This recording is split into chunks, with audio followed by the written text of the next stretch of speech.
स्वागत गल्लां ते गीत देख रहे सारे दर्शकों का निੱਘਾ स्वागत करदी हां। मैं हाँ परमवीर। दर्शकों हर रोज़ तुहानूं उड़ीक हुंदी है साडी गल्लां ते गीत दी और हर रोज़ असीं एक नवां विशा तुहाडे लई लैके आउने हां। अज विशा होएगा कवितावां दा। विशा नहीं कह सकते, अज तुहानूं असीं खूबसूरत जिहड़ियां कवितावां सुणावांगे क्योंकि बहुत ही खूबसूरत कवित्री साडे कोल पहुंची है। एक ऐसी कवित्री जिन्हें स्कूल के समय तो ही लिखना शुरू कर दिता सी ते हुण तक 15 किताबां जिहड़ियां कवितावां दियां छप चुकियां और तुहानूं दस दईए कि इन्हां दी एक बड़ी नामवर मैगज़ीन दे संपादक ने और एक रिटायर्ड अध्यापक भी ने और बहुत सारे खिताबां दे नाल इन्हां नूं नवाजिया गया। असी स्वागत करते हैं अपने प्रोग्राम दे विच मिसिज रतिंदर संधू जी का। तुहाडा बहुत बहुत स्वागत करते हैं प्रोग्राम गल्लां ते गीत दे विच। शुक्रिया परमवीर जी, बहुत मेहरबानी तुहाडे सारिआं दी। शुक्रिया जी। जी दूरदर्शन ते विहड़े तुसीं आए हो और असी बहुत सारियां कवितावां तुहाडे कोलों सुणनियां है, पर आपां सब तो पहलां तुहाडे जीवन दे सफ़र दी भी गल करनी है कि किस तरह दा तुहाडा सफ़र रहा हुण तक दा, क्योंकि 15 किताबां लिखणियां कवितावां दियां कोई आम गल नहीं है। सो ये सारियां गल्लां बातां होणगियां तुहाडे जीवन बारे। तो शुरुआत असी करते हैं तुहाडे पिछोकड़ तो ही, तुहाडा जंमपल कित्थे होया सानूं दसो। जंमपल तो जी मेरा अमृतसर जिले विच ही है। शुरू तो इत्थे ही होश संभाली अलग अलग थावां ते, तां बाकी कविता मैं स्कूल दे समय तो ही लिख रही सी। ਉਹ ਇਹ ਹੈ ਕਿ ਉਦੋਂ ਤੁਸੀਂ ਉਮਰ ਨਾਲ ਜੋ ਪੜ੍ਹਦੇ ਹੋ ਜੋ ਦੇਖਦੇ ਹੋ ਉਹ ਲਿਖਦੇ ਹੋ, ਪਰ ਸਮੇਂ ਨਾਲ ਜਿਉਂ-ਜਿਉਂ ਤੁਸੀਂ ਹੋਰ ਸਿੱਖਦੇ ਹੋ ਤਾਂ ਕਵਿਤਾ ਦੇ ਰੰਗ ਬਦਲਦੇ ਜਾਂਦੇ ਨੇ, ਉਹਦੇ ਵਿਚਾਰ ਬਦਲਦੇ ਜਾਂਦੇ ਨੇ। ਸੋ ਇਸੇ ਤਰ੍ਹਾਂ ਹੀ ਮੇਰੇ ਨਾਲ ਹੋਇਆ ਕਿ ਪਰ ਮੇਰੇ ਕਵਿਤਾ ਦੇ ਸਫ਼ਰ ਦੇ ਵਿੱਚ ਗੈਪ ਹੈ ਕਾਫੀ ਵੱਡਾ। ਉਹ ਵੀ ਆਪਾਂ ਗੱਲ ਕਰਾਂਗੇ। ਤੇ ਫਿਰ ਤੁਸੀਂ ਸਿੱਖਿਆ ਦੀ ਜਿਵੇਂ ਗੱਲ ਕੀਤੀ ਕਿ ਸਿੱਖਿਆ ਜਿਹੜੀ ਤੁਹਾਡੀ ਮੁੱਢਲੀ ਸਿੱਖਿਆ ਕਿੱਥੇ ਦੀ ਹੈ? जी मैं साइंस स्टूडेंट रही हाँ, तो मैं BSc की थी जी। BSc B.Ed करके तो सर्विस आ गई। MA बाद विच कीती है क्योंकि मैनू पढ़न का झस रहा है। मैं पहला सोचती हुंदी कि मैं MSc करनी, पर उदों MSc है नहीं सी गुरु नानक देव यूनिवर्सिटी विच। तो फिर मैं सोचा कि चलो मैं ठहर के कर लूँगी। इन द मीन टाइम जदों तुसीं एक नौकरी के चक्कर च पै जांदे हो फिर वो सारा कुछ पिछे रह जांदा। फिर मैं 20 साल बाद पंजाबी दी MA कर लई पढ़ के किताबां, क्योंकि पढ़न दी चेटक मैनू लगातार लगी रही सी, उस करके सिलसिला रहा। पर मैं मतलब पंजाबी बेशक मतलब साइंस स्टूडेंट हुंदियां भी मेरे कॉलेज दे विच हुंदियां भी मेरा लाइब्रेरी नाल वास्ता लगातार रहा। मैं उदों भी किताबां ਸਾਹਿਤ ਦੀਆਂ ਜਿੰਨੀਆਂ ਮੈਂ ਬਾਅਦ ਵਿੱਚ ਸੋਚਦੀ ਹਾਂ ਕਿ ਮੈਨੂੰ ਉਦੋਂ ਮੈਨੂੰ ਕਿਤਾਬ ਦਾ ਨਾਂ ਨਹੀਂ ਸੀ ਪਤਾ ਹੁੰਦਾ, ਲੇਖਕ ਦਾ ਮਤਲਬ ਨਹੀਂ, ਜਿਹੜੀ ਕਿਤਾਬ ਅੱਛੀ ਲੱਗਦੀ ਸੀ ਉਹ ਪੜ੍ਹਦੀ ਸਾਂ, ਸਿਰਫ ਉਦੋਂ ਦਿਲਚਸਪੀ ਲਈ ਪੜ੍ਹ ਰਹੀ ਸਾਂ। ਪਰ ਬਹੁਤ ਦੇਰ ਬਾਅਦ ਪਤਾ ਲੱਗਾ ਕਿ ਮੈਂ ਬਹੁਤ ਸਾਰੇ ਜਿਹੜੇ ਵਰਡ ਕਲਾਸਿਕ ਵੀ ਪੜ੍ਹ ਲਏ ਉਹਨਾਂ ਦਿਨਾਂ ਦੇ ਵਿੱਚ। ਸੋ ਉਹ ਜਿਹੜਾ ਪੜ੍ਹਨ ਦਾ ਸਿਲਸਿਲਾ ਸੀ ਉਹਨੇ ਮੈਨੂੰ ਪੰਜਾਬੀ ਨਾਲ ਜੋੜੀ ਰੱਖਿਆ, ਵਰਨਾ ਤਾਂ ਸਾਡੇ ਘਰ ਵਿੱਚ ਮਾਹੌਲ ਵੀ ਸਾਇੰਸ ਦਾ ਹੀ ਸੀ ਸਾਰੇ ਤੇ ਇਸ ਤਰ੍ਹਾਂ ਹੀ ਰਿਹਾ ਸੀ। ਤੇ ਮਤਲਬ ਤੁਸੀਂ ਸ਼ੁਰੂ ਤੋਂ ਸੋਚਿਆ ਸੀ ਕਿ ਮੈਂ ਇਸ ਲਾਈਨ ਦੇ ਵਿੱਚ ਆਣਾ, ਕਵਿਤਰੀ ਹੀ ਬਣਨਾ ਹੈ? नहीं वो नहीं सी पता, उदों तुहानूं पता ही नहीं हुंदा। जदों कविता लिखदी उदों कोई मतलब ही नहीं इन्हां गल्लां नाल, उदों तां तुसीं जो मन आउंदा लिखी जांदे हो। ये जरूर है कि एक जिस तरह हालात है कि एक मेरी छोटी 2 लाइनां दी कविता है जी कि सुनिया सी वक्त गुजर जांदा है, सुनिया सी वक्त गुजर जांदा है, पर समझिया उदों जदों सारा वक्त मेरे विचों दी गुजरिया। वाह। ਜਦੋਂ ਵਕਤ ਤੁਹਾਡੇ ਵਿੱਚੋਂ ਦੀ ਗੁਜ਼ਰਦਾ, ਅਸੀਂ ਕਹਿ ਤੇ ਦਿੰਦੇ ਇਸ ਫਲਾਣਾ ਇਸ ਸਮੇਂ ਜੀ ਰਿਹਾ, ਲੇਕਿਨ ਐਕਚੁਅਲੀ ਸਮਾਂ ਸਾਡੇ ਵਿੱਚ ਜੀ ਰਿਹਾ ਹੁੰਦਾ। ਜਿਸ ਤਰ੍ਹਾਂ ਦੇ ਹਾਲਾਤ ਵਿੱਚ ਅਸੀਂ ਜਿਉਂਦੇ ਹਾਂ, ਜਿਸ ਤਰ੍ਹਾਂ ਦੇ ਲੋਕਾਂ ਨਾਲ ਹਾਲਾਤ ਨਾਲ ਸਥਿਤੀਆਂ ਨਾਲ ਸਾਡਾ ਵਾਸਤਾ ਪੈਂਦਾ, ਉਹ ਸਾਰਾ ਕੁਝ ਸਾਡੇ ਲਿਖਣੀ ਵਿੱਚ ਆਉਂਦਾ ਜਾਂਦਾ। ਉਹ ਕਵਿਤਾ ਵਿੱਚ ਵੀ ਇਸੇ ਕਰਕੇ ਬਦਲ ਦੇਗਾ। ਮੇਰੀ ਹਰੇਕ ਕਿਤਾਬ ਜਿਹੜੀ ਹੈ ਉਹ ਪਹਿਲੀ ਨਾਲੋਂ ਅਗਲੀ ਦਾ ਵਿਚਾਰ ਤੇ ਉਹਦਾ ਰੂਪ ਉਹਦਾ ਰੰਗ ਫਰਕ ਹੈ। ਮਤਲਬ ਹਰ ਕਵਿਤਾ ਇੱਕੋ ਜਿਹੀ ਨਹੀਂ ਹੈ, ਵੱਖਰੇ ਵੱਖਰੇ ਰੰਗ ਤੁਸੀਂ ਜਿਹੜੇ ਲਿਖਦੇ ਹੋ। ਮਤਲਬ ਰੂਪ ਤੇ ਅਲੱਗ-ਅਲੱਗ ਹੈ ਨੇ ਕਵਿਤਾ ਦੇ, ਪਰ ਉਹਦੇ ਵਿਚਾਰ ਜਿਹੜੇ ਉਹ ਸਮੇਂ ਦੇ ਨਾਲ ਜਿਸ ਤਰ੍ਹਾਂ ਦਾ ਸਮਾਂ ਆਇਆ ਉਸ ਤਰ੍ਹਾਂ ਦੇ ਵਿਚਾਰ ਹੁੰਦੇ ਗਏ। ਜੀ। ਤੇ ਤੁਸੀਂ ਅਧਿਆਪਕ ਵੀ ਰਹੇ? ਹਾਂ, ਮੈਂ ਬਹੁਤ ਸਾਲ ਸਾਇੰਸ ਦੀ ਅਧਿਆਪਕਾ ਰਹੀ ਹਾਂ। फिर प्रमोशन हो गई तो हैडमिस्ट्रेस बन गई अमृतसर दे एक स्कूल विच, रिटायर भी उत्थों ही हुई। तो मेरा इस सर्विस मुख अध्यापका हुंदियां ही मेरा जड़ा लिखण दा सर्विस दोबारा जड़ा ये राबता सी ਲਿਖਣ ਨਾਲ ਉਹ ਦੁਬਾਰਾ ਫਿਰ ਤੋਂ ਸ਼ੁਰੂ ਹੋ ਗਿਆ ਜੀ। ਜਿਹੜਾ ਮਤਲਬ ਇਹਦਾ ਜਦੋਂ ਐਕਚੁਅਲੀ ਇੱਕ ਆਦਤ ਹੁੰਦੀ ਆਪਾਂ ਨੂੰ ਕਿ ਸਮਰਪਿਤ ਹੋਣ ਦੀ, ਮੇਰੇ ਮੈਰਿਜ ਤੋਂ ਬਾਅਦ ਜਿਹੜੇ ਮੈਨੂੰ ਸਮਰਪਿਤ, ਜਿਵੇਂ ਪਹਿਲਾਂ ਕੰਮਾਂ 'ਚ ਸਮਰਪਿਤ ਹੋਣ ਦੀ ਆਦਤ ਸੀ, ਉਸ ਤਰ੍ਹਾਂ ਮੈਨੂੰ ਫੈਮਿਲੀ ਨੂੰ ਸਮਰਪਿਤ ਜ਼ਿਆਦਾ ਹੋ ਜੀ। ਗਈ। ਆਪਣੇ ਬੱਚਿਆਂ ਨੂੰ ਪੜਾਉਣਾ ਜਾਂ ਨੌਕਰੀ ਕਰਨੀ, ਨਾਲ ਲੇਡੀਜ਼ ਦੇ ਤੁਹਾਨੂੰ ਪਤਾ ਵੀ ਬਹੁਤ ਸਾਰੀਆਂ ਜ਼ਿੰਮੇਵਾਰੀਆਂ ਜਿੰਨੀਆਂ ਅਸਲ 'ਚ ਹੁੰਦੀਆਂ ਔਰਤ ਤੇ ਹੀ ਜ਼ਿਆਦਾ ਹੁੰਦੀਆਂ ਸਾਡੇ ਸਮਾਜ ਵਿੱਚ। ਬਿਲਕੁਲ ਸਹੀ ਕੀਤਾ ਤਾਂ ਉਹ ਕਰਦਿਆਂ ਇਸ ਤਰ੍ਹਾਂ ਹੀ ਵਕਤ ਨਿਕਲਿਆ। ਜੋ ਮੇਰੇ ਬੱਚੇ ਦੋਨੋਂ ਵੱਡੇ ਹੋ ਗਏ, ਡਾਕਟਰ ਬਣ ਗਏ, ਉਹ ਆਪਣੀ ਜਗ੍ਹਾ ਤੇ ਚਲੇ ਗਏ, ਤਾਂ ਕਵਿਤਾ ਦੁਬਾਰਾ ਤੋਂ ਮੇਰੇ ਕੋਲ ਆ ਗਈ ਜੀ। ਇੱਕ ਪਹਿਲੀ ਕਿਤਾਬ ਉਦੋਂ ਹੀ ਛਪੀ ਤਕਰੀਬਨ 27 ਸਾਲ ਦੇ ਗੈਪ ਬਾਅਦ ਜੀ। ਕਾਲਜ ਦੀਆਂ ਕਵਿਤਾਵਾਂ ਦੀ ਪਹਿਲੀ। ਉਹਦੇ ਬਾਅਦ ਉਹਨੂੰ ਪੜ੍ਹਦਿਆਂ ਹੀ ਕਵਿਤਾ ਨਾਲ ਦੁਬਾਰਾ ਰਾਬਤਾ ਹੋ ਗਿਆ। ਫਿਰ ਲਗਾਤਾਰ ਇਹ ਸਿਲਸਿਲਾ ਚੱਲਿਆ, ਪੜ੍ਹਨ ਦਾ ਵੀ ਵੱਧ ਗਿਆ ਸਿਲਸਿਲਾ। ਫਿਰ ਮੈਗਜ਼ੀਨ 2000 ਮੈਗਜ਼ੀਨ ਦੀ ਗੱਲ ਵੀ ਆਪਾਂ ਕਰਾਂਗੇ, ਪਰ ਤੁਸੀਂ ਜਿੱਦਾਂ ਦੱਸਿਆ ਕਿ ਤੁਸੀਂ ਅੰਮ੍ਰਿਤਸਰ ਤੋਂ ਹੋ, ਤੇ ਜਿਹੜੀ ਸਿੱਖਿਆ ਤੁਹਾਡੀ ਹੈ ਸ਼ਾਇਦ ਜਲੰਧਰ ਦੀ ਹੈ, ਤੁਸੀਂ ਕਾਲਜ ਦੱਸਦੇ ਹੋ। ਹਾਂਜੀ, ਮੈਂ 2 ਸਾਲ ਕੰਨਿਆ ਮਹਾਵਿਦਿਆਲਾ ਜਲੰਧਰ ਪੜ੍ਹੀ ਸੀ ਜੀ। ਇੱਥੇ ਤਾਂ ਫਿਰ ਉਹਦੇ ਬਾਅਦ ਖਾਲਸਾ ਕਾਲਜ ਮਾਈਗ੍ਰੇਸ਼ਨ ਹੋ ਗਈ ਜੀ। ਤਾਂ ਉਹਦੇ ਪਿੱਛੋਂ ਮਤਲਬ ਫਿਰ ਅੰਮ੍ਰਿਤਸਰ ਹੀ ਰਹਿਣਾ ਹੋਇਆ ਜੀ। 2 ਸਾਲ ਜਿਹੜੇ ਮੇਰੇ ਪਹਿਲੇ 10ਵੀਂ ਤੋਂ ਬਾਅਦ 2 ਸਾਲ ਕੰਨਿਆ ਮਹਾਵਿਦਿਆਲਾ ਤੁਸੀਂ ਜਲੰਧਰ ਦੀ ਤੁਹਾਡੀ ਸਿੱਖਿਆ। ਠੀਕ ਹੈ ਜੀ। ਜੀ, ਤੇ ਪਹਿਲੀ ਵਾਰ ਜਦੋਂ ਕਵਿਤਾ ਤੁਸੀਂ ਲਿਖੀ ਤੇ ਉਹ ਅਸੀਂ ਜ਼ਰੂਰ ਸੁਣਨਾ ਚਾਹਾਂਗੇ, ਉਹ ਕਿਹੜੀ ਕਵਿਤਾ ਸੀ ਤੇ ਕਿਸ ਤਰ੍ਹਾਂ ਸਬੱਬ ਬਣਿਆ ਵੀ ਤੁਹਾਡੇ ਜ਼ਿਹਨ 'ਚ ਆਇਆ ਕਿ ਮੈਂ ਕਵਿਤਾ ਲਿਖਾਂ? ਨਹੀਂ, ਉਹ ਜਿਵੇਂ ਮੈਂ ਤੁਹਾਨੂੰ ਦੱਸਿਆ ਨਾ ਕਿ ਸਾਡੇ ਮਨ ਦੇ ਵਿੱਚ ਜੋ ਆਉਂਦਾ ਹੈ ਉਹ ਅਸੀਂ ਲਿਖੀ ਜਾਂਦੇ। ਅਸਲ ਵਿੱਚ ਤਾਂ ਹੁਣ ਸੁੱਤਿਆਂ ਜਾਗਦਿਆਂ ਕਿਸੇ ਵੇਲੇ ਵੀ ਕੋਈ ਵਿਚਾਰ ਆਉਂਦਾ ਹੈ, ਉਹ ਇਸ ਤਰੀਕੇ ਨਾਲ ਆਉਂਦਾ ਹੈ ਕਿ ਤੁਹਾਨੂੰ ਮਜਬੂਰ ਕਰਦਾ ਕਿ ਤੁਸੀਂ ਲਿਖ ਹੀ ਲਓ ਜੀ। ਉਹ ਇਸ ਤਰ੍ਹਾਂ ਹੀ ਫਿਰ ਬਚਪਨ ਵਿੱਚ ਤਾਂ ਮਤਲਬ ਦੇਸ਼ ਪਿਆਰ ਦੀਆਂ ਕਵਿਤਾਵਾਂ ਦਾ ਤਕਰੀਬਨ ਜ਼ਮਾਨਾ ਸੀ ਉਦੋਂ, ਕਿਉਂਕਿ ਕਿੰਨੇ ਸਾਲ ਦੇ ਸੀ ਉਦੋਂ ਤੁਸੀਂ ਪਹਿਲੀ ਕਵਿਤਾ ਲਿਖੀ? 7ਵੀਂ ਵਿੱਚ ਪੜ੍ਹਦੀ ਸੀ ਜੀ ਉਦੋਂ। ਤਾਂ ਜੀ, ਜਦੋਂ ਤਕਰੀਬਨ 1958 ਦੀ ਗੱਲ ਹੋਏਗੀ। ਅੱਛਾ ਜੀ। ਤਾਂ ਉਦੋਂ ਅਜੇ ਉਹੀ ਮਾਹੌਲ ਸੀਗਾ ਕਿ ਸਾਨੂੰ ਇਹ ਸੀ ਕਿ ਦੇਸ਼ ਨੂੰ ਆਜ਼ਾਦੀ ਮਿਲੀ ਹੈ, ਸਰਕਾਰਾਂ ਵੀ ਇਹੋ ਜਿਹੀਆਂ ਸਨ ਜੀ। ਤਾਂ ਕੁਝ ਵੀ ਜਿਹੜਾ ਉਸ ਹਿਸਾਬ ਨਾਲ ਜੋ ਵੀ ਸਾਡੇ ਮਨਾਂ 'ਚ ਵੀ, ਸਾਨੂੰ ਗੀਤ ਵੀ ਇਹੋ ਜਿਹੇ ਸਿਖਾਏ ਜਾਂਦੇ ਸੀ, ਕਵਿਤਾਵਾਂ ਵੀ ਉਸ ਤਰ੍ਹਾਂ ਦੀਆਂ ਬੋਲਦੇ ਸੀ ਜੀ। ਤੇ ਉਹ ਕਵਿਤਾ ਜੇ ਸਾਡੇ ਸਨਮੁਖ ਕੀਤੀ ਜਾਵੇ, ਕਿਉਂਕਿ ਸਾਡੇ ਦਰਸ਼ਕ ਵੀ ਉਡੀਕ ਰਹੇ ਨੇ ਕਿ ਕੋਈ ਕਵਿਤਾ ਹੁਣ ਹੋ ਜਾਏ। ਮੈਂ ਛੋਟੀ ਜਿਹੀ ਕਵਿਤਾ ਸਾਂਝੀ ਕਰਦੀ ਹਾਂ ਜਿਹੜੀ ਕਿ ਸਾਡੇ ਵਿਚਾਰਾਂ ਨਾਲ ਸੰਬੰਧ ਰੱਖਦੀ ਹੈ ਜੀ। ਕਿ ਜਦੋਂ ਇਹ ਲੱਗ ਰਿਹਾ ਹੁੰਦਾ ਕਿਸੇ ਨੂੰ ਯਾਦ ਕਰਦੇ ਹਾਂ, ਜਦੋਂ ਇਹ ਲੱਗ ਰਿਹਾ ਹੁੰਦਾ ਕਿਸੇ ਨੂੰ ਯਾਦ ਕਰਦੇ ਹਾਂ, ਕਿਸੇ ਅੰਦਰ ਦੀ ਖਾਈ ਦਾ ਉਦੋਂ ਅਨੁਵਾਦ ਕਰਦੇ ਹਾਂ। ਵਾਹ। ਬਣਾ ਕੇ ਬੁੱਤ ਸੋਚਾਂ ਦੇ, ਬਣਾ ਕੇ ਪੁੱਤ ਸੋਚਾਂ ਦੇ, ਉਹਨਾਂ ਨੂੰ ਸਾਂਭ ਕੇ ਅੰਦਰ, ਉਹਨਾਂ ਨਾਲ ਗੱਲ ਕਰਕੇ ਸੁਣਨ ਵਿੱਚ ਵਿਸਮਾਦ ਭਰਦੇ ਹਾਂ। ਕੈਸਾ ਰਿਸ਼ਤਾ ਹੈ ਦਿਲ ਦਾ, ਕੈਸਾ ਰਿਸ਼ਤਾ ਹੈ ਦਿਲ ਦਾ, ਅਵੱਲਾ ਰਿਸ਼ਤਾ ਹੈ ਇਸ ਦਾ। ਕਦੇ ਇਸ ਨੂੰ ਤਬਾਹ ਕਰਦੇ, ਕਦੇ ਆਬਾਦ ਕਰਦੇ ਹਾਂ। ਕੈਸਾ ਮਸਲਾ ਹੈ ਦਿਲ ਦਾ, ਅਵੱਲਾ ਰਿਸ਼ਤਾ ਹੈ ਇਸ ਦਾ। ਕਦੇ ਇਸ ਨੂੰ ਤਬਾਹ ਕਰਦੇ, ਕਦੇ ਆਬਾਦ ਕਰਦੇ ਹਾਂ। ਬਹੁਤ ਖੂਬ। ਤਰਦੀ ਪੀੜ ਦਰਦਾਂ ਦੀ ਯਾਦਾਂ ਦੇ ਸਮੁੰਦਰ ਵਿੱਚ, ਤਰਦੀ ਪੀੜ ਦਰਦਾਂ ਦੀ ਯਾਦਾਂ ਦੇ ਸਮੁੰਦਰ ਵਿੱਚ, ਉਹਨਾਂ ਵਿੱਚ ਭਿੱਜੇ ਡੁੱਬੇ ਆਪਣੇ ਅੰਦਰ ਉਤਰਦੇ ਹਾਂ। ਜਦੋਂ ਇਹ ਲੱਗ ਰਿਹਾ ਹੁੰਦਾ ਕਿਸੇ ਨੂੰ ਯਾਦ ਕਰਦੇ ਹਾਂ, ਕਿਸੇ ਅੰਦਰ ਦਿਖਾਈ ਦਾ ਉਦੋਂ ਅਨੁਵਾਦ ਕਰਦੇ ਹਾਂ। ਕੀ ਬਾਤ ਹੈ। ਇਹ ਜਿਹੜੀ ਪਹਿਲੀ ਕਵਿਤਾ ਸੀ ਤੁਹਾਡੀ? ਨਹੀਂ, ਇਹ ਪਹਿਲੀ ਨਹੀਂ ਹੈ ਜੀ। ਇਹ ਕਵਿਤਾ ਤਾਂ ਹੁੰਦੀ ਹੈ, ਪਰ ਪਹਿਲੀ ਕਵਿਤਾ ਜਿਹੜੀਆਂ ਐਕਚੁਅਲੀ ਜਿਹੜਾ ਮੇਰੇ ਬਾਬਾ ਬਲਵੰਤ ਮੇਰਾ ਫੇਵਰੇਟ ਕਵੀ ਰਿਹਾ ਸ਼ੁਰੂ ਤੋਂ। ਅੱਛਾ ਜੀ। ਤੇ ਉਸ ਹਿਸਾਬ ਨਾਲ ਜਿਵੇਂ ਉਹਨਾਂ ਦਾ ਆਧਾਰ ਸੀ ਕਵਿਤਾ ਦਾ ਵਿਚਾਰ, ਮੇਰੀ ਕਵਿਤਾ ਵਿਚਾਰ ਦੇ ਆਧਾਰ ਨਾਲ ਹੀ ਚੱਲੀ ਹੈ ਕਿ ਮਤਲਬ ਵਿਚਾਰ ਹੋਵੇ ਤਾਂ ਕਵਿਤਾ ਬਣਦੀ ਹੈ, ਨਹੀਂ ਤਾਂ ਵਿਚਾਰ ਤੋਂ ਬਿਨਾਂ ਕੋਈ ਕਵਿਤਾ ਨਹੀਂ ਹੈ ਕਿ ਜੀ। ਕੋਈ ਵੀ ਕਵੀ ਹੈ ਜਾਂ ਫਿਰ ਕਵਿਤਰੀ ਹੈ, ਉਹਨਾਂ ਦੇ ਕਵਿਤਾਵਾਂ ਦਾ ਕੋਈ ਨਾ ਕੋਈ ਵਿਸ਼ਾ ਹੁੰਦਾ ਹੈ। ਤੁਹਾਡੀਆਂ ਕਵਿਤਾਵਾਂ ਦਾ ਸ਼ੁਰੂ ਤੋਂ ਲੈ ਕੇ ਅੱਜ ਤੱਕ ਕੀ ਵਿਸ਼ਾ ਰਿਹਾ ਹੈ? ਵਿਸ਼ਾ ਇੱਕ ਨਹੀਂ ਰਿਹਾ, ਵਿਸ਼ੇ ਤਾਂ ਬਹੁਤ ਸਾਰੇ ਰਹੇ ਨੇ ਜੀ। ਸਮਾਜ ਦੀਆਂ ਖਾਮੀਆਂ, ਜੋ ਹਾਲਾਤ, ਔਰਤ ਦੇ ਮਸਲੇ, ਜੋ ਔਰਤਾਂ ਨਾਲ ਮਿਥਿਹਾਸ ਦੇ ਵਿੱਚ ਵੀ ਇਤਿਹਾਸ ਦੇ ਵਿੱਚ ਵੀ ਜੋ ਔਰਤਾਂ ਦੀਆਂ ਮੁਸ਼ਕਲਾਂ ਸੀ ਉਹ ਸਾਰੀਆਂ ਵਿੱਚ ਕਵਿਤਾ ਦੇ ਆਈਆਂ ਹੋਈਆਂ ਨੇ।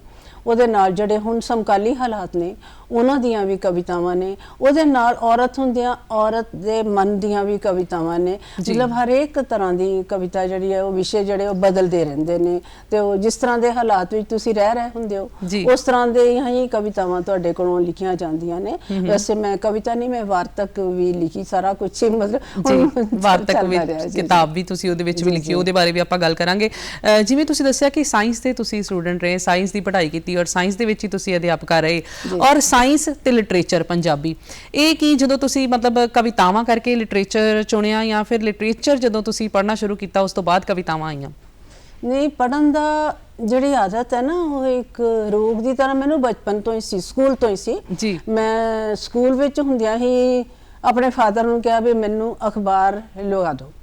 ਤਾਂ ਉਦੋਂ ਅਕਾਲੀ ਪੱਤਰਕਾ ਆਉਂਦੀ ਹੁੰਦੀ ਸੀ ਐਤਵਾਰ ਦਾ, ਨੀਲੇ ਜਿਹੇ ਪੇਜ ਹੁੰਦੇ ਸੀ, ਨੀਲੀ ਪ੍ਰਿੰਟਿੰਗ ਜੀ। ਤਾਂ ਐਤਵਾਰ ਨੂੰ ਮੈਂ ਐਤਵਾਰ ਦਾ ਹੀ ਚਾਹੀਦੀ ਸੀ, ਐਤਵਾਰ ਉਹਨਾਂ ਲਵਾਤੀ ਤੇ ਮੈਂ ਉਦੋਂ ਤੋਂ ਹੀ ਇਹ ਪੜ੍ਹਨ ਦੀ ਆਦਤ ਸੀ। ਜਿਹੜੀਆਂ ਕਿਤਾਬਾਂ ਵੀ ਮੈਨੂੰ ਮਿਲ ਜਾਂਦੀਆਂ, ਮੇਰੇ ਫਾਦਰ ਨੂੰ ਵੀ ਇਹ ਸੀ ਕਿ ਇਹ ਪੜ੍ਹੇ।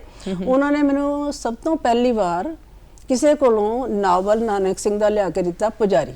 ਅੱਛਾ ਜੀ। ਤੇ ਮੈਂ 7ਵੀਂ ਚ ਹੁੰਦਿਆਂ ਉਹਨਾਂ ਨੂੰ ਇਹ ਨਹੀਂ ਸੀ ਕਿ ਇਹ ਪੜ੍ਹੇ ਜਾਂ ਨਾ ਪੜ੍ਹੇ, ਉਹਨਾਂ ਨੂੰ ਸੀ ਕਿ ਪੜ੍ਹੇ ਜੋ ਚੰਗਾ। ਤਾਂ ਮੈਂ ਪੁਜਾਰੀ ਨਾਵਲ ਸਭ ਤੋਂ ਪਹਿਲਾਂ ਜ਼ਿੰਦਗੀ ਵਿੱਚ ਪੜ੍ਹਿਆ ਸੀ 7ਵੀਂ ਚ ਪੜ੍ਹਦਿਆਂ। ਅੱਛਾ ਜੀ। ਤਾਂ ਉਹਦੇ ਬਾਅਦ ਉਹ ਜੋ ਚੰਗਾ ਲੱਗਦਾ ਉਹ ਕਿਸੇ ਕੋਲੋਂ ਲਿਆ ਦਿੰਦੇ ਮੈਨੂੰ ਤੇ ਮਤਲਬ ਪੜ੍ਹਾ ਕੇ ਮੈਨੂੰ ਦੇ ਦਿੰਦੇ। ਅਸਲ 'ਚ ਪੜ੍ਹਨ ਦਾ ਝਾਸ ਵੇਖ ਕੇ ਹੀ ਉਹਨਾਂ ਨੂੰ ਇਸ ਤਰ੍ਹਾਂ ਮੇਰੇ ਫਾਦਰ ਕਰਦੇ ਸੀ ਤੇ ਉਹ ਲਗਾਤਾਰ ਜਾਰੀ ਰਿਹਾ। ਤੇ ਇਸ ਕਰਕੇ ਕਾਲਜ ਵਿੱਚ ਵੀ ਮਤਲਬ ਸਾਇੰਸ ਦੇ ਵਿਦਿਆਰਥਣ ਹੁੰਦਿਆਂ ਵੀ ਲਾਇਬ੍ਰੇਰੀ ਵਿੱਚ ਜਾਣਾ, ਹਰ ਹਫਤੇ ਜਾਣਾ, ਕਿਤਾਬਾਂ ਦੋ ਲੈ ਆਉਣੀਆਂ ਨਵੀਆਂ, ਇਹ ਮਤਲਬ ਸਿਲਸਿਲਾ ਚੱਲਦਾ ਹੀ ਰਿਹਾ ਜੀ। ਤੇ ਇਹ ਕਿੰਨਾ ਕੁ ਜ਼ਰੂਰੀ ਹੈ ਜੇਕਰ ਕਿਸੇ ਨੇ ਲਿਖਣਾ ਹੋਵੇ, ਚਾਹੇ ਉਹ ਕਾਵਿ ਸੰਗ੍ਰਹਿ ਹੋਵੇ ਜਾਂ ਫਿਰ ਜਦੋਂ ਤੁਸੀਂ ਵਾਰਤਕ, ਉਹਦੇ ਵਾਸਤੇ ਪੰਜਾਬੀ ਦੀ ਪੜ੍ਹਾਈ ਕਰਨਾ, ਜਿੱਦਾਂ ਤੁਸੀਂ ਮਾਸਟਰਸ ਕੀਤੀ ਪੰਜਾਬੀ ਦੇ ਵਿੱਚ, ਕਿੰਨੀ ਕੁ ਜ਼ਰੂਰੀ ਹੈ ਪੰਜਾਬੀ ਆਉਣਾ, ਲਿਖਣਾ ਜਾਂ ਪੜ੍ਹਨਾ? ਅਸਲ 'ਚ ਜਿਹੜੀ MA ਕਰਨੀ ਜਾਂ ਡਿਗਰੀਆਂ ਨੇ ਉਹ ਤੁਹਾਨੂੰ ਜਸਟ ਥੋੜਾ ਜਿਹਾ ਹੋਰ ਪੜ੍ਹਾ ਦਿੰਦੀਆਂ ਨੇ। ਜਿਨ੍ਹਾਂ ਨੇ ਨੌਕਰੀ ਕਰਨ ਵਾਸਤੇ ਤੁਹਾਨੂੰ ਡਿਗਰੀਆਂ ਦੀ ਜ਼ਰੂਰਤ ਹੈ। ਮੇਰੀ MA ਮੈਂ ਕੋਈ ਉਹਦਾ ਫਾਇਦਾ ਨਹੀਂ ਕਦੀ ਵੀ ਲਿਆ। ਮੈਂ ਸਿਰਫ ਹੋਰ ਪੜ੍ਹਨ ਵਾਸਤੇ ਹੀ MA ਕੀਤੀ ਸੀ ਕਿ ਮੈਂ ਹੋਰ ਪੜ੍ਹ ਲੂੰਗੀ। ਪਰ ਉਸ ਬਹਾਨੇ ਮੇਰੇ ਕੋਲ ਕਾਫੀ ਕੁਝ ਪੜ੍ਹਿਆ ਗਿਆ ਜੀ। ਭਾਈ ਵੀਰ ਸਿੰਘ ਮੈਂ ਸਪੈਸ਼ਲ ਸਟੱਡੀ ਲਈ ਸੀ ਪ੍ਰੀਵੀਅਸ ਵਿੱਚ, ਤੇ ਗੁਰੂ ਨਾਨਕ ਦੀ ਫਾਈਨਲ ਵਿੱਚ ਕੀਤੀ ਸਪੈਸ਼ਲ ਸਟੱਡੀ। ਉਹਦੇ ਨਾਲ ਮੈਨੂੰ ਉਸ ਤਰ੍ਹਾਂ ਦਾ ਲਿਟਰੇਚਰ ਜਿਹੜਾ ਮੈਂ ਨਹੀਂ ਸੀ ਪੜ੍ਹਿਆ ਉਹ ਸਾਹਿਤ ਵੀ ਜਾਂ ਕਵਿਤਾ ਪੜ੍ਹਨ ਦਾ ਮੌਕਾ ਮਿਲਦਾ ਰਿਹਾ। ਇਸ ਕਰਕੇ ਪੜ੍ਹਨਾ ਅਸਲ 'ਚ ਬਹੁਤ ਹੀ ਜ਼ਰੂਰੀ ਹੈ। ਸਿਰਫ ਲਿਖਣਾ ਅੱਜ ਕੱਲ੍ਹ ਜ਼ਿਆਦਾ ਜਿਵੇਂ ਰੁਝਾਨ ਹੋ ਗਿਆ ਕਿ ਲਿਖਣ ਵਾਸਤੇ, ਜਿਵੇਂ ਅਸੀਂ ਜਿਉਣ ਵਾਸਤੇ ਰੋਟੀ ਖਾਂਦੇ ਹਾਂ, ਖੁਰਾਕ ਖਾਂਦੇ ਹਾਂ, ਸਾਨੂੰ ਲਿਖਣ ਵਾਸਤੇ ਪੜ੍ਹਨਾ ਬੇਹੱਦ ਜ਼ਰੂਰੀ ਹੈ ਜੀ। ਪਹਿਲਾਂ ਜਦੋਂ ਤੱਕ ਮੈਨੂੰ ਵੀ ਅਜੇ ਮੈਂ 27 ਸਾਲ ਬਾਅਦ ਜਦੋਂ ਮੈਂ ਇਸ ਖੇਤਰ ਵਿੱਚ ਦੁਬਾਰਾ ਆਈ ਤਾਂ ਮੈਨੂੰ ਕਿਆ ਪਰਮਿੰਦਰਜੀਤ ਸੀ ਇੱਥੇ ਅੱਖਰ ਦੇ ਸੰਪਾਦਕ ਜੀ, ਉਹਨਾਂ ਨਾਲ ਪਹਿਲਾਂ ਗੱਲਬਾਤ ਹੋਈ। ਉਹਨਾਂ ਕਿਹਾ ਕਿ ਪੜ੍ਹਨਾ ਬਹੁਤ ਜ਼ਰੂਰੀ ਹੈ, ਕਿਸੇ ਨੇ ਇੱਕ ਕਿਤਾਬ ਲਿਖਣੀ ਹੈ ਤਾਂ 100 ਕਿਤਾਬ ਪੜ੍ਹੇ। ਪਰ ਮੈਂ ਉਦੋਂ ਸੋਚਦੀ ਸੀ ਕਿ ਪੜ੍ਹਨਾ ਕਿਉਂ ਜ਼ਰੂਰੀ, ਤੁਹਾਡੇ ਕੋਲ ਆਪਣੇ ਕੋਲ ਇੰਨਾ ਸਾਰਾ ਉਚਾਲ ਹੈ ਲਿਖਣ ਨੂੰ। ਪਰ ਜਿਉਂ-ਜਿਉਂ ਮੈਂ ਪੜ੍ਹਦੀ ਗਈ ਤਿਉਂ-ਤਿਉਂ ਮੈਨੂੰ ਸਮਝ ਲੱਗਦੀ ਗਈ ਕਿ ਪੜ੍ਹਨਾ ਹੀ ਜ਼ਰੂਰੀ ਹੈ ਤੇ ਪੜ੍ਹਨਾ ਬਹੁਤ ਜ਼ਰੂਰੀ ਹੈ। ਤਾਂ ਉਹ ਮੇਰੀ ਹੁਣ ਵੀ ਰੂਟੀਨ, ਮੈਂ ਪਿਛਲੇ 1 ਮਹੀਨੇ 'ਚ 25 ਕਿਤਾਬਾਂ ਪੜ੍ਹੀਆਂ ਨੇ। ਵਾਹ ਜੀ ਵਾਹ। ਮਤਲਬ ਉਹ ਪੜ੍ਹਨ ਦਾ ਜਿਹੜਾ ਝਾਸ ਹੈ ਨਾ ਉਹ ਮਤਲਬ ਤੁਹਾਨੂੰ ਹੋਣਾ ਚਾਹੀਦਾ, ਐਕਚੁਅਲੀ ਬਣਾਉਂਦਾ ਹੀ ਉਹ ਹੈ ਜੀ। ਤੇ ਜਿਵੇਂ ਤੁਸੀਂ ਬਾਰ-ਬਾਰ ਗੱਲ ਕਰ ਰਹੇ ਹੋ ਕਿ 27 ਸਾਲ ਦਾ ਗੈਪ ਸੀ ਤੁਹਾਡੇ ਲਿਖਣ ਤੇ ਉਹ ਜਿਹੜਾ ਕਵਿਤਾ ਤੁਹਾਡੀ ਕਿਤਾਬ ਛਪਣ ਦੇ ਵਿੱਚ, ਤੇ ਇਹ ਗੈਪ ਇੰਨਾ ਕਿਉਂ ਪਿਆ, ਕੀ ਕਾਰਨ ਬਣੇ? ਅਸਲ 'ਚ ਤੁਹਾਨੂੰ ਜਿਵੇਂ ਦੱਸਿਆ ਕਿ ਮੈਰਿਜ ਤੋਂ ਬਾਅਦ ਮੈਂ ਉਹ ਪਹਿਲੀ ਆਪਣੀਆਂ ਕਵਿਤਾਵਾਂ ਵਾਲੀ ਕਾਪੀ ਲੈ ਆਈ ਸੀ, ਪਰ ਉਹ ਅਲਮਾਰੀ 'ਚ ਪਈ ਰਹੀ ਇੰਨੇ ਸਾਲ। ਮੇਰਾ ਰੁਝੇਵਾਂ ਇੰਨਾ ਸੀ ਬੱਚਿਆਂ ਦੀ ਪੜ੍ਹਾਈ, ਉਹਨਾਂ ਦੀਆਂ ਨੌਕਰੀ ਨਾਲ, ਵਿਆਹ ਤੋਂ ਬਾਅਦ ਤੁਹਾਨੂੰ ਪਤਾ ਔਰਤ ਦੀਆਂ ਜ਼ਿੰਮੇਵਾਰੀਆਂ ਚੇਂਜ ਹੋ ਜਾਂਦੀਆਂ ਜੀ। ਤਾਂ ਉਸ ਚੱਕਰ 'ਚ ਇੱਕ ਤੁਹਾਡੀ ਆਦਤ ਹੁੰਦੀ ਹੈ ਕਿ ਹਰ ਕੰਮ ਨੂੰ ਥੋਰਲੀ ਕਰਨਾ, ਸਮਰਪਿਤ ਹੋਣਾ। ਉਸ ਕਰਕੇ ਮੈਂ ਉਹ ਪਈ ਰਹੀ। ਮੈਨੂੰ ਪਤਾ ਵੀ ਨਹੀਂ ਸੀ ਕਿ ਮੈਂ ਕਦੀ ਦੁਬਾਰਾ ਕਵਿਤਾ ਬਣਾਉਂਗੀ, ਇਹ ਵੀ ਦਿਮਾਗ ਚੋਂ ਨਿਕਲ ਚੁੱਕਾ ਸੀ ਕਿਉਂਕਿ ਬੱਚਿਆਂ ਦੇ ਘਰ ਦੇ ਰੁਝੇਵਿਆਂ 'ਚ ਇੰਨੇ ਜ਼ਿਆਦਾ ਵਿਅਸਤ ਹੋ ਗਏ ਸੀ। ਨਹੀਂ, ਉਹ ਮਤਲਬ ਜੋ ਸਕੂਲ ਲਈ ਤੁਸੀਂ ਪੜ੍ਹਾਉਣਾ ਉਹ ਪੜ੍ਹਨਾ, ਬੱਚਿਆਂ ਵਾਸਤੇ ਪੜ੍ਹਨਾ, ਉਹਨਾਂ ਨੂੰ ਸਿਖਾਉਣਾ, ਬਾਕੀ ਦੀਆਂ ਕਿੰਨੀਆਂ ਜ਼ਿੰਮੇਵਾਰੀਆਂ, ਉਸ ਕਰਕੇ ਉਹ ਮਤਲਬ ਵਿਸਰ ਚੁੱਕਾ ਸੀ। ਉਹ ਤਾਂ 27 ਸਾਲ ਬਾਅਦ ਮੇਰੀ ਇੱਕ ਟੀਚਰ ਕਹਿੰਦੀ ਕਿ ਤੁਸੀਂ ਆਪਣੀਆਂ ਕਵਿਤਾਵਾਂ ਦੀ ਕਿਤਾਬ ਪ੍ਰਿੰਟ ਕਰਾ ਲਓ। ਮੈਂ ਕਿਹਾ ਵੀ ਉਹ ਮੈਨੂੰ ਬਹੁਤ ਡਾਊਨ ਜਿਹਾ ਇੰਪ੍ਰੈਸ਼ਨ ਸੀ ਆਪਣੀ ਕਵਿਤਾ ਬਾਰੇ, ਕਿ ਉਹ ਕਿਸੇ ਬਚਪਨ ਦੀ ਕਵਿਤਾ ਸੀ। ਮੈਂ ਕਿਹਾ ਉਹ ਕਿੰਨੇ ਪੜ੍ਹਨੀ ਆ? ਉਹ ਕਹਿੰਦੀ ਕੋਈ ਗੱਲ ਨਹੀਂ, ਕਵਿਤਾਵਾਂ ਸੰਭਾਲੀਆਂ ਜਾਣਗੀਆਂ ਜੀ। ਉਹ ਸੰਭਾਲਣ ਦੇ ਚੱਕਰ ਵਿੱਚ ਹੀ ਇਹ ਪਹਿਲੀ ਕਿਤਾਬ ਛਪੀ ਸੀ ਸਿੱਧੇ ਜੁਗਨੂਆਂ ਨੂੰ। ਵਾਹ। ਤਾਂ ਉਦੋਂ ਹੀ ਇਹ ਸਿਲਸਿਲਾ ਪਤਾ ਲੱਗਾ ਕਿਵੇਂ ਕਿਤਾਬਾਂ ਛਪਦੀਆਂ ਨੇ। ਤਾਂ ਉਹਦੇ ਨਾਲ ਕਵਿਤਾ ਦਾ ਸਿਲਸਿਲਾ ਐਸਾ ਜੁੜਿਆ ਕਿ ਉਹਦੇ ਪਿੱਛੋਂ ਜਿਹੜਾ ਕਵਿਤਾ ਦੇ ਨਾਲ ਇੰਨੀ ਦੇਰ ਦਾ ਗੈਪ ਸੀ ਜੀ, ਕਵਿਤਾ ਕਵਰ ਕਰ ਰਹੀ ਸੀ ਉਹ, ਮੈਨੂੰ ਨਹੀਂ ਪਤਾ ਮੇਰੇ ਥਰੂ, ਕਿ ਉਦੋਂ ਬੜੀ ਤੇਜ਼ੀ ਨਾਲ ਬੜੇ ਵੇਗ ਨਾਲ ਕਵਿਤਾਵਾਂ ਲਿਖੀਆਂ ਗਈਆਂ। ਤਾਂ ਉਹਦੇ ਬਾਅਦ ਜਿਉਂ-ਜਿਉਂ ਜ਼ਿਆਦਾ ਪੜ੍ਹਨ ਦੀ ਸਪੀਡ ਵੀ ਮੇਰੀ ਨਾਲ ਇਹਦੇ ਵੱਧਦੀ ਗਈ, ਤਾਂ ਕਵਿਤਾਵਾਂ ਦੇ ਵਿਸ਼ੇ ਵੀ ਕਿਤਾਬਾਂ ਦੇ ਵਿੱਚ ਬਦਲਦੇ ਗਏ ਜੀ। ਤੁਸੀਂ ਆਪਣੇ 15 ਕਿਤਾਬਾਂ ਦਾ ਜ਼ਿਕਰ ਕੀਤਾ ਤੇ ਅਸੀਂ ਚਾਹੁੰਦੇ ਹਾਂ ਕਿ ਤੁਸੀਂ ਕੁਝ ਕਿਤਾਬਾਂ ਜਿਹੜੀਆਂ ਲੈ ਕੇ ਆਏ ਸਾਡੇ ਦਰਸ਼ਕਾਂ ਨੂੰ ਦਿਖਾਓ ਜ਼ਰੂਰ, ਔਰ ਇਹਨਾਂ ਵਿੱਚੋਂ ਕੋਈ ਇੱਕ ਕਵਿਤਾ ਵੀ ਤੁਸੀਂ ਸੁਣਾਓ ਜਿਹੜੀ ਤੁਹਾਡੇ ਦਿਲ ਦੇ ਕਰੀਬ ਹੋਵੇ। ਕਵਿਤਾ ਮੇਰੀਆਂ 15-13 ਕਿਤਾਬਾਂ ਵਿੱਚੋਂ ਜੀ ਡਾਕਟਰ ਮੋਹਨ ਤਿਆਗੀ ਨੇ ਇਹ 94ਵੀਂ ਕਵਿਤਾ ਦੀ ਕਿਤਾਬ ਸੰਪਾਦਿਤ ਕੀਤੀ ਸੀ। ਅੱਛਾ ਜੀ।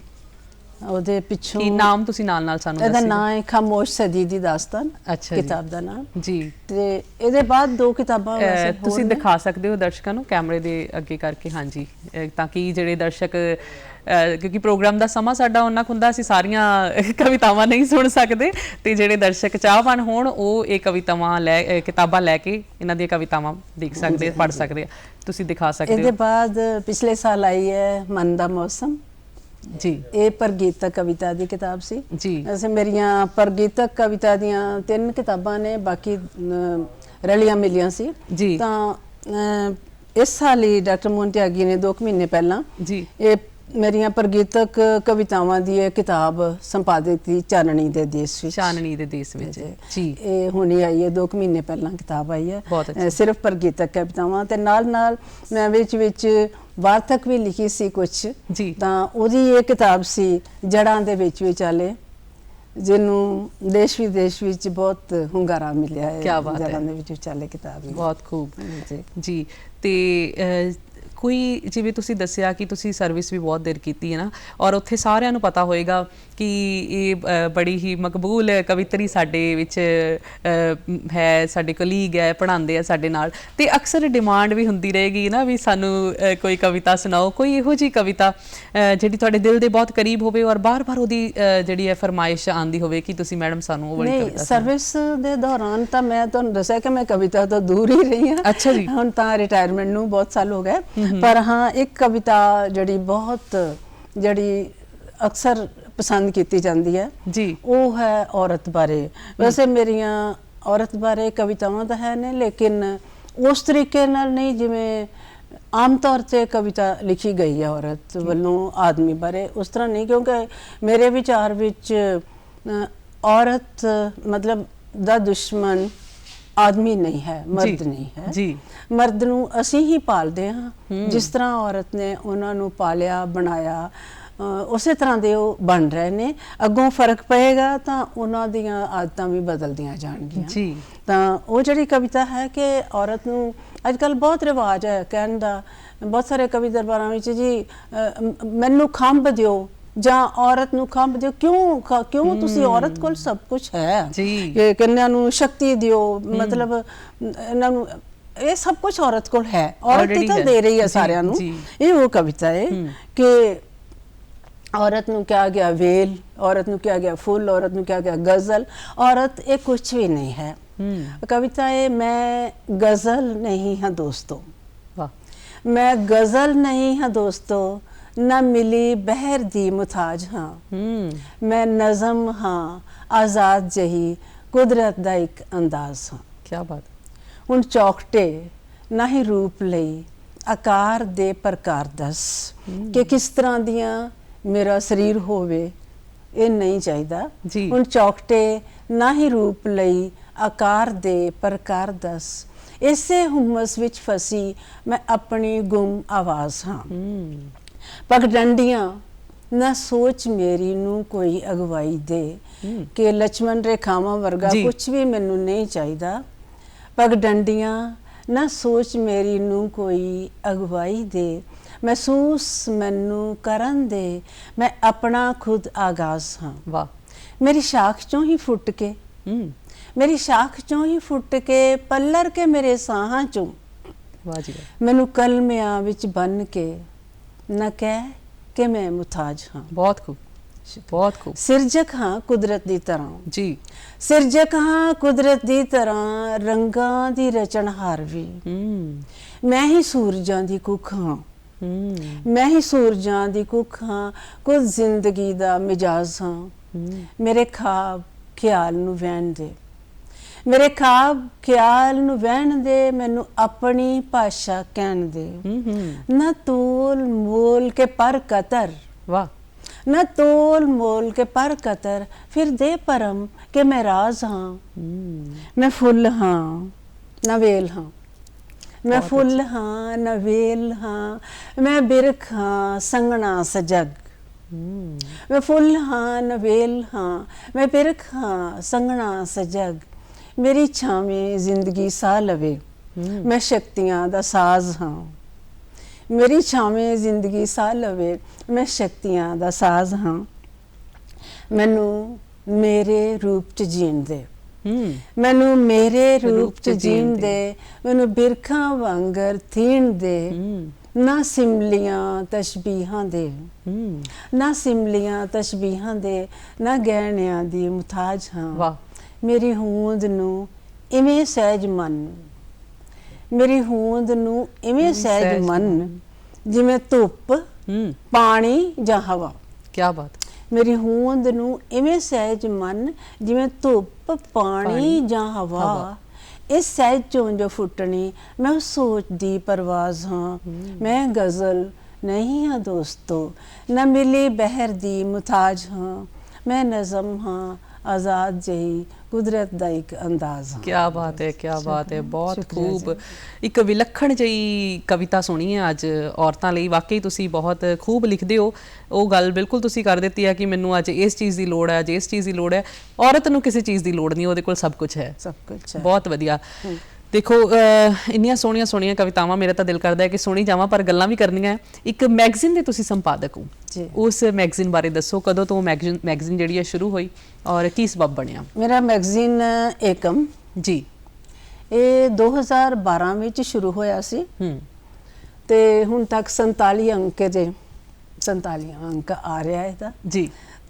ਅਸਲ 'ਚ ਮੇਰੀ ਇੱਛਾ ਸੀ, ਮੈਨੂੰ ਮੈਗਜ਼ੀਨ ਬਾਰੇ ਜਦੋਂ ਮੈਗਜ਼ੀਨ ਸ਼ੁਰੂ ਹੋਇਆ ਮੈਨੂੰ ਕੁਝ ਜਾਣਕਾਰੀ ਨਹੀਂ ਸੀ ਕਿ ਕਿਸ ਤਰ੍ਹਾਂ ਮੈਗਜ਼ੀਨ ਚੱਲਦਾ, ਕਿਸ ਤਰ੍ਹਾਂ ਹੁੰਦਾ, ਪਰ ਇੱਕ ਇੱਛਾ ਜ਼ਰੂਰ ਸੀ ਕਿ ਸਾਰੀਆਂ ਵਿਧਾਵਾਂ ਹੋਣ ਮੈਗਜ਼ੀਨ ਦੇ ਵਿੱਚ, ਉਹਨਾਂ ਨੂੰ ਯੋਗ ਸਥਾਨ ਦਿੱਤਾ ਜਾਏ ਤੇ ਨਾਲ ਨਾਲ ਜੋ ਸਮਾਜ ਚੱਲ ਰਿਹਾ ਉਹਦੇ ਬਾਰੇ ਵੀ ਗੱਲ ਹੋਵੇ ਕਿ ਰੈਗੂਲਰਲੀ।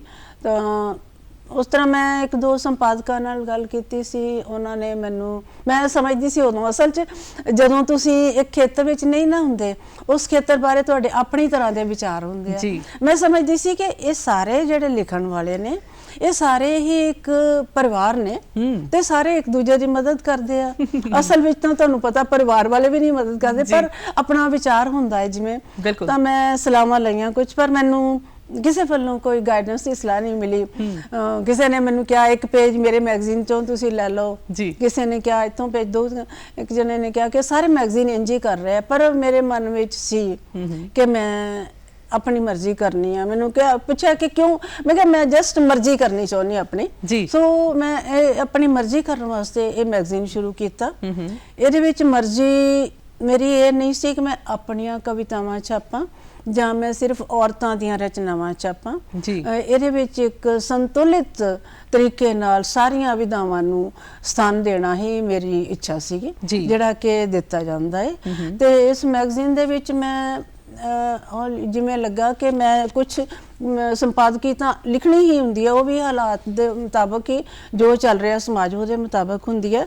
ਬਾਕੀ ਮੈਂ ਜਿਹੜੇ ਟਾਈਟਲ ਦੇ ਪੇਜ ਨੇ, ਟਾਈਟਲ ਦੇ ਫਰੰਟ ਟਾਈਟਲ ਦੇ ਅੰਦਰਲਾ ਪੇਜ, ਇਹਦੇ ਵਿੱਚ ਮੈਂ ਜਿਹੜੇ ਚੰਗੇ ਵਰਤਾਰੇ ਸਮਾਜ 'ਚ ਹੋ ਰਹੇ, ਮੈਂ ਆਪ ਹੀ ਤਿਆਰ ਕਰਦੀ ਹਾਂ ਕੁਝ ਸਫੇ ਜੀ। ਪੰਨੇ, ਤੇ ਇਹਦੇ ਵਿੱਚ ਜਿਹੜੇ ਸਮਾਜ ਵਿੱਚ ਚੰਗੇ ਵਰਤਾਰੇ ਚੱਲ ਰਹੇ ਆ, ਜੀ। ਭਾਵੇਂ ਉਹ ਵਿਦਿਆ ਬਾਰੇ ਆ, ਵਿਦਿਆ ਖੇਤਰ ਦੇ ਆ, ਜਾਂ ਕਿਸੇ ਚੰਗੇ ਗੱਲ ਦੇ, ਉਹਨਾਂ ਬਾਰੇ ਗੱਲ ਹੁੰਦੀ ਹੈ। ਜੀ। ਤਾਂ ਇੱਕ ਟਾਈਟਲ ਦੇ ਅੰਦਰਲਾ ਪੰਨਾ ਹੈ, ਬੈਕ ਟਾਈਟਲ ਦੇ, ਜੀ। ਇਹਦੇ ਵਿੱਚ ਇਹਦਾ ਨਾਮ ਰੱਖਿਆ ਹਵਾ ਦੇ ਨਾਮ। ਅੱਛਾ ਜੀ। ਇਹਦੇ ਵਿੱਚ ਜੋ ਦੁਨੀਆ ਦੇ ਵਿੱਚ ਸਮਾਜ ਵਿੱਚ ਔਰਤਾਂ ਬਾਰੇ ਅਲੱਗ-ਅਲੱਗ ਤਰ੍ਹਾਂ ਦੀਆਂ ਵਰਤਾਰੇ ਹੋ ਰਹੇ ਆ, ਜੀ। ਉਹਨਾਂ ਬਾਰੇ, ਜਿਵੇਂ ਫਾਰ ਐਗਜ਼ਾਮਪਲ ਆਪਾਂ ਨੂੰ ਪਤਾ ਨਹੀਂ ਕਿ ਵਿਕਸਿਤ ਦੇਸ਼ਾਂ ਵਿੱਚ ਵੀ ਔਰਤਾਂ ਨਾਲ ਵਿਤਕਰਾ ਹੁੰਦਾ ਹੈ। ਜੀ। ਜਿਵੇਂ ਸਵਿਟਜ਼ਰਲੈਂਡ ਵਿੱਚ ਪਿਛਲੇ 2 ਸਾਲ ਪਹਿਲਾਂ ਔਰਤਾਂ ਸੰਘਰਸ਼ ਕਰ ਰਹੀਆਂ ਸੀ ਕਿ ਸਾਨੂੰ ਮਰਦਾਂ ਦੇ ਬਰਾਬਰ ਤਨਖਾਹ ਦਿੱਤੀ ਜਾਵੇ, ਜਦੋਂ ਨਹੀਂ ਹੀ ਉੱਥੇ। ਜੀ।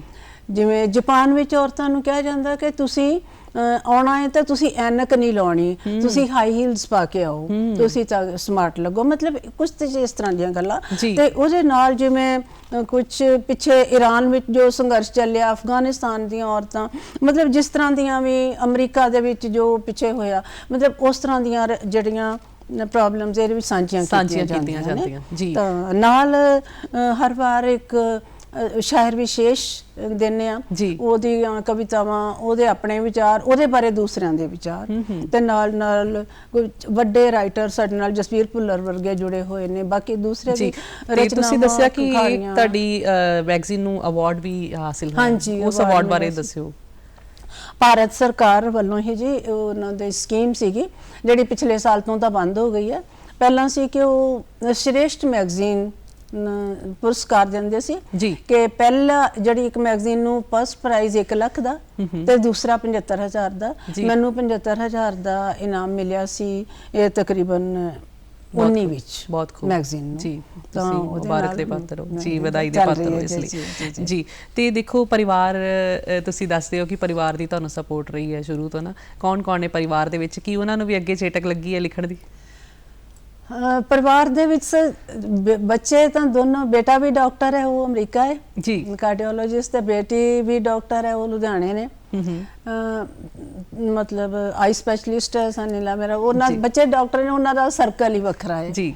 ਤਾਂ ਵੈਸੇ ਮੇਰੀ ਬੇਟੀ ਦੀ ਕਵਿਤਾ ਦੀ ਕਿਤਾਬ ਇੱਕ ਆਈ ਸੀ, ਤਾਂ ਉਹਦੀ ਬੇਟੀ ਦੀ ਇੰਗਲਿਸ਼ ਕਵਿਤਾ ਦੀ ਕਿਤਾਬ ਵੀ ਆ ਚੁੱਕੀ ਹੈ। ਕੀ ਬਾਤ ਹੈ, ਮਤਲਬ ਇਹ ਪੀੜ੍ਹੀ ਦਰ ਪੀੜ੍ਹੀ ਚੱਲ ਰਿਹਾ ਹੈ, ਬਹੁਤ ਖੂਬ ਚੱਲ ਰਿਹਾ ਜੀ। ਤਾਂ ਬਾਕੀ ਹੋਰ ਜ਼ਿਆਦਾ ਨਹੀਂ, ਪਰ ਇਹ ਹੈ ਕਿ ਜੋ ਚੰਗਾ ਲੱਗਦਾ ਕਿਸੇ ਨੂੰ ਪੜ੍ਹ ਜ਼ਰੂਰ ਲੈਂਦੇ ਆ, ਇੰਨਾ ਕੁ ਹੈ ਜੀ। ਔਰਤਾਂ ਦੀ ਤੁਸੀਂ ਗੱਲ ਬਾਰ-ਬਾਰ ਕਰ ਰਹੇ ਹੋ, ਆਪਣੀਆਂ ਕਵਿਤਾਵਾਂ ਦੇ ਵਿੱਚ ਵੀ ਔਰ ਮੈਗਜ਼ੀਨ ਦੇ ਵਿੱਚ ਵੀ ਤੁਸੀਂ ਦੱਸਿਆ, ਤੇ ਤੁਸੀਂ ਵੀ ਇੱਕ ਔਰਤ ਹੋ, ਇੱਥੇ ਤੱਕ ਪਹੁੰਚੇ ਹੋ, ਕਿੰਨਾ ਕੁ ਸੰਘਰਸ਼ ਤੁਹਾਨੂੰ ਕਰਨਾ ਪਿਆ? ਕਦੇ ਕੋਈ ਮੁਸ਼ਕਿਲਾਂ ਦਾ ਸਾਹਮਣਾ ਵੀ ਆਇਆ ਜ਼ਿੰਦਗੀ ਦੇ ਵਿੱਚ? ਮਤਲਬ ਤੁਹਾਡੀ ਜੇ ਕਿਹਾ ਜਾਵੇ ਕਿ ਜ਼ਿੰਦਗੀ ਦਾ ਤਜਰਬਾ ਕਿਹੋ ਜਿਹਾ ਰਿਹਾ? ਜ਼ਿੰਦਗੀ ਦਾ ਤਜਰਬਾ ਉਸ ਤਰ੍ਹਾਂ ਦਾ ਹੀ ਸੀ ਜਿਸ ਤਰ੍ਹਾਂ ਸਾਡੇ ਸਮਾਜ ਵਿੱਚ ਆਮ ਤੌਰ ਤੇ ਔਰਤਾਂ ਦਾ ਹੁੰਦਾ ਹੈ ਜੀ, ਕਿ ਤੁਸੀਂ ਔਰਤ ਜਿੰਨਾ ਮਰਦ ਪੜਿਆ ਹੁੰਦਾ, ਔਰਤ ਵੀ ਉਹਨਾਂ ਕੀ ਅੱਜ ਕੱਲ੍ਹ ਪੜ੍ਹੀ ਹੁੰਦੀ, ਬਰਾਬਰ ਪੜ੍ਹਾਈ ਹੁੰਦੀ ਹੈ, ਬਰਾਬਰ ਤੁਸੀਂ ਕਮਾ ਰਹੇ ਹੁੰਦੇ ਹੋ। ਪਰ ਇੱਕ ਔਰਤ ਹੋਣ ਕਰਕੇ ਤੁਹਾਡੀਆਂ ਜ਼ਿੰਮੇਵਾਰੀਆਂ ਘਰੇਲੂ ਔਰਤਾਂ ਵਰਗੀਆਂ ਹੀ ਨਾਲ ਰਹਿੰਦੀਆਂ ਨੇ। ਇਹ ਨਹੀਂ ਸੋਚਿਆ ਜਾਂਦਾ ਕਿ ਇਹ ਔਰਤ ਜਿੰਨਾ ਆਦਮੀ ਕੰਮ ਕਰਕੇ ਆਇਆ ਬਾਹਰੋਂ, ਉਹਨਾਂ ਕਰਕੇ ਆਈ ਹੈ ਜੀ, ਤੇ ਉਨੀ ਹੀ ਤਨਖਾਹ ਲੈ ਰਹੀ ਹੈ। ਇਹ ਨਹੀਂ ਹੈ ਕਿ ਕਿਉਂਕਿ ਤੁਸੀਂ ਔਰਤ ਹੋ, ਇਸ ਕਰਕੇ ਜਿਸ ਤਰ੍ਹਾਂ ਔਰਤਾਂ ਹਮੇਸ਼ਾ ਤੋਂ ਕਰਦੀਆਂ ਆ ਰਹੀਆਂ, ਉਹ ਕੰਮ ਤੇ ਤੁਸੀਂ ਕਰਨੇ ਹੀ ਕਰਨੇ ਆ ਜੀ। ਸੋ ਉਹ ਵੀ ਕੰਮ, ਮਤਲਬ ਐਕਚੁਅਲੀ ਅਗਲੀ ਜਨਰੇਸ਼ਨ ਹੁਣ ਸੋਚਣ ਲੱਗੀ ਹੈ, ਸਾਡੀ ਜਨਰੇਸ਼ਨ ਨੇ ਇਹ ਨਹੀਂ ਸੋਚਿਆ ਜੀ। ਅਸੀਂ ਸੋਚਦੇ ਰਹੇ ਕਿ ਅਸੀਂ ਇਹ ਜ਼ਿੰਮੇਵਾਰੀਆਂ ਨੇ ਸਾਡੀਆਂ, ਉਹ ਵੀ ਨਿਭਾਉਂਦੇ ਰਹੇ ਆ। ਬੱਚਿਆਂ ਨੂੰ ਸੰਭਾਲਣਾ, ਘਰ ਨੂੰ ਸੰਭਾਲਣਾ, ਨਾਲ ਨਾਲ ਉਹ ਸਾਰਾ ਚੱਲਦਾ ਰਿਹਾ। ਉਹਦੇ ਨਾਲ ਜ਼ਿੰਮੇਵਾਰੀਆਂ ਬਹੁਤ ਹੋ ਜਾਂਦੀਆਂ, ਜਿਹੜਾ ਇੰਨੀ ਦੇਰ ਬਾਅਦ ਜਾ ਕੇ ਮਹਿਸੂਸ ਹੋਇਆ ਕਿ ਕਦੀ ਇਸ ਤਰ੍ਹਾਂ ਖਿਆਲ ਹੀ ਨਹੀਂ ਆਇਆ, ਕਿਉਂਕਿ ਦਿਮਾਗ ਵਿੱਚ ਸਿਰਫ ਜ਼ਿੰਮੇਵਾਰੀ ਨਿਭਾਉਣ ਦਾ ਜਿਹੜਾ ਇੱਕ ਜਜ਼ਬਾ ਸੀ ਉਹੀ ਰਿਹਾ ਜੀ। ਉਹ ਵੀ ਬਹੁਤ ਜ਼ਰੂਰੀ ਹੈ ਜ਼ਿੰਦਗੀ ਦੇ ਵਿੱਚ, ਕਿਉਂਕਿ ਕਿਹਾ ਜਾਂਦਾ ਹੈ ਕਿ ਜੇਕਰ ਔਰਤ ਕੁਛ ਵੀ ਹੈ ਬਾਹਰ, ਪਰ ਘਰ ਉਹਨੂੰ ਆਪਣੀ ਬੱਚਿਆਂ ਦੀ ਮਾਂ ਬਣਨਾ ਪੈਂਦਾ ਹੈ ਨਾ, ਉਹਨੂੰ ਸਾਰੀਆਂ ਜ਼ਿੰਮੇਵਾਰੀਆਂ ਨਿਭਾਉਣੀਆਂ ਪੈਂਦੀਆਂ। ਤੋ ਆਪਾਂ ਹੁਣ ਅੱਗੇ ਵਧਦੇ ਹਾਂ ਪ੍ਰੋਗਰਾਮ ਦੇ ਜਾਂਦੇ ਜਾਂਦੇ, ਕਿਉਂਕਿ ਸਮਾਂ ਸਾਡੇ ਕੋਲ ਸਿਰਫ 1 ਮਿੰਟ ਆ, ਤੇ ਅਸੀਂ ਚਾਹੁੰਦੇ ਹਾਂ ਕਿ ਇੱਕ ਕਵਿਤਾ ਜਾਂਦੇ ਜਾਂਦੇ ਤੁਸੀਂ ਛੋਟੀ ਜਿਹੀ ਕਵਿਤਾ ਸਾਡੇ ਸਨਮੁਖ ਕਰੋ ਸਾਡੇ ਦਰਸ਼ਕਾਂ ਦੇ। ਕਿਉਂਕਿ ਮੈਂ ਛੋਟੀ ਜਿਹੀ ਇੱਕ ਕਵਿਤਾ ਸਾਂਝੀ ਕਰਦੀ ਹਾਂ ਜੀ। ਕਿ ਬਹੁਤ ਸਾਰੇ ਲੋਕ ਅੱਜ ਕੱਲ੍ਹ ਸਾਡੇ ਪੰਜਾਬ ਵਿੱਚੋਂ ਬਹੁਤ ਬੱਚੇ ਬਾਹਰ ਚਲੇ ਗਏ ਤੇ ਬਾਕੀ ਜਾ ਰਹੇ ਹੈ ਜੀ। ਮੇਰਾ ਆਪਣਾ ਬੇਟਾ ਵੀ ਬਾਹਰ ਹੈ, ਉਹਦੇ ਵਾਸਤੇ ਵੀ ਉਸ ਕਰਕੇ ਮੈਨੂੰ ਜ਼ਿਆਦਾ ਸ਼ਿੱਦਤ ਨਾਲ ਇਹ ਗੱਲ ਮਹਿਸੂਸ ਹੋਈ। ਤਾਂ ਇਹ ਉਹਨਾਂ ਵਾਸਤੇ ਹੈ ਜੀ ਕਿ ਪਰਦੇਸੀ ਹੋਏ ਬੱਚਿਓ ਜਦ ਜ਼ਿੰਦਗੀ ਨੂੰ ਚਖਣਾ, ਘਰ ਦਾ ਚੇਤਾ ਆਵੇ ਤਾਂ ਆਪਣਾ ਖਿਆਲ ਰੱਖਣਾ। ਵਾਹ। ਕਿਉਂਕਿ ਘਰ ਉੱਥੇ ਨਹੀਂ ਹੋਏਗਾ ਤੁਹਾਡਾ ਖਿਆਲ ਰੱਖਣ ਵਾਸਤੇ। ਜੀ। ਘਰ ਦਾ ਚੇਤਾ ਆਵੇ ਤਾਂ ਆਪਣਾ ਖਿਆਲ ਰੱਖਣਾ, ਘਰ ਤਾਂ ਸਾਹ ਦਰ ਸਾਹ ਤੁਹਾਨੂੰ ਇਸ ਤਰ੍ਹਾਂ ਚੇਤੇ ਕਰੇ। ਘਰ ਤਾਂ ਸਾਹ ਦਰ ਸਾਹ ਤੁਹਾਨੂੰ ਇਸ ਤਰ੍ਹਾਂ ਚੇਤੇ ਕਰੇ, ਕਰ ਰਹੀ ਧਰਤੀ ਜਿਵੇਂ ਸੂਰਜ ਦੀ ਨਿਤ ਪਰ ਦੱਖਣਾ। ਵਾਹ। ਤਿੜਕ ਤਿੜਕ ਜੀਂਦਿਆਂ, ਤਿੜਕ ਤਿੜਕ ਜੀਂਦਿਆਂ ਹੁਣ ਤਿੜਕ ਤਿੜਕ ਪੈ ਰਿਹਾ। ਸਿਰਜ ਕੇ ਸ਼ਾਹਕਾਰ ਕਈ ਰੀਝਾਂ ਦਾ ਵੇੜਾ ਸਖਣਾ। ਵਾਹ। ਕਿ ਕੁਝ ਸੋਚਿਆ ਹੁੰਦਾ ਜਦੋਂ ਘਰ ਬਣਾਇਆ ਜਾਂਦਾ ਹੈ ਜੀ। ਤੇ ਕੁਝ ਉਹਦੇ ਪਿੱਛੋਂ ਬਣ ਜਾਂਦਾ ਹੈ। ਜਦੋਂ ਬੱਚੇ ਜਿਨ੍ਹਾਂ ਨੂੰ ਤੁਸੀਂ ਬਣਾਇਆ ਹੈ ਬੜੀ ਮਿਹਨਤ ਨਾਲ, ਉਹਨਾਂ ਨੂੰ ਨੇਪਰੇ ਉਹਨਾਂ ਦੇ ਮੁਤਾਬਕ ਜੋ ਬਣਨਾ ਚਾਹੁੰਦੇ ਹੋ ਬਣਾਇਆ ਹੁੰਦਾ, ਉਦੋਂ ਜੀ ਤਾਂ ਖਿਲਰੀ ਜੀ ਜਿੰਦ ਤੇ ਆਸਾਂ ਦੇ ਟਾਂਕੇ ਲਾਉਂਦਿਆਂ, ਯਾਨੀ ਕਿ ਘਰ ਸਾਡੇ ਜਿਹੜੇ ਹੁਣ ਖਾਲੀ ਪਏ ਹੋਏ, ਜਾਂ ਤਾਂ ਘਰਾਂ ਵਿੱਚ ਦੋਨੋਂ ਜਣੇ ਬਜ਼ੁਰਗ ਬੈਠੇ ਹੋਏ ਨੇ, ਜਾਂ ਘਰ ਖਾਲੀ ਪਏ ਜਿੰਦਰੇ ਵੱਜੇ ਹੋਏ ਨੇ, ਪਰ ਉਹ ਘਰ ਚਾਹੁੰਦੇ ਨੇ ਕਿ ਅਸੀਂ ਰਹੀਏ। ਖਿਲਰੀ ਜੀ ਜਿੰਦ ਤੇ ਆਸਾਂ ਦੇ ਟਾਂਕੇ ਲਾਉਂਦਿਆਂ, ਖਿਲਰੀ ਜੀ ਜਿੰਦ ਤੇ ਆਸਾਂ ਦੇ ਟਾਂਕੇ ਲਾਉਂਦਿਆਂ, ਜੀਣ ਦੇ ਸੁਪਨੇ ਨੂੰ ਘਰ ਚਾਹੁੰਦਾ ਏ ਸਾਂਭੀ ਰੱਖਣਾ। ਕੀ ਬਾਤ ਹੈ। ਨਵੀਆਂ ਹਵਾਵਾਂ ਮਾਣਦੇ, ਨਵੀਆਂ ਹਵਾਵਾਂ ਮਾਣਦੇ ਰੰਗ ਜ਼ਿੰਦਗੀ ਦੇ ਛਾਣਦੇ, ਨਵੀਆਂ ਹਵਾਵਾਂ ਮਾਣਦੇ ਰੰਗ ਜ਼ਿੰਦਗੀ ਦੇ ਛਾਣਦੇ, ਕੁਝ ਰੰਗ ਇਸ ਮਿੱਟੀ ਦੀ ਕਰਜ਼ ਵਾਪਸੀ ਲਈ ਰੱਖਣਾ। ਕੀ ਬਾਤ ਹੈ। ਕੁਝ ਰੰਗ ਇਸ ਮਿੱਟੀ ਦੀ ਕਰਜ਼ ਵਾਪਸੀ ਲਈ ਰੱਖਣਾ। ਬਹੁਤ ਵਧੀਆ ਕਵਿਤਾ ਤੁਸੀਂ ਸੁਣਾਈ ਹੈ। ਇਸੇ ਕਵਿਤਾ ਦੇ ਨਾਲ ਹੁਣ ਪ੍ਰੋਗਰਾਮ ਸਮੇਟਣ ਦਾ ਸਮਾਂ ਆ ਗਿਆ। ਤੁਸੀਂ ਸਾਡੇ ਸਟੂਡੀਓ ਦੇ ਵਿੱਚ ਆਏ, ਤੁਹਾਡਾ ਬਹੁਤ ਬਹੁਤ ਸ਼ੁਕਰੀਆ। ਸ਼ੁਕਰੀਆ ਜੀ, ਦੂਰਦਰਸ਼ਨ ਦਾ ਤੁਹਾਡਾ ਸਭ ਦਾ ਬਹੁਤ ਬਹੁਤ ਸ਼ੁਕਰੀਆ ਜੀ। ਧੰਨਵਾਦ।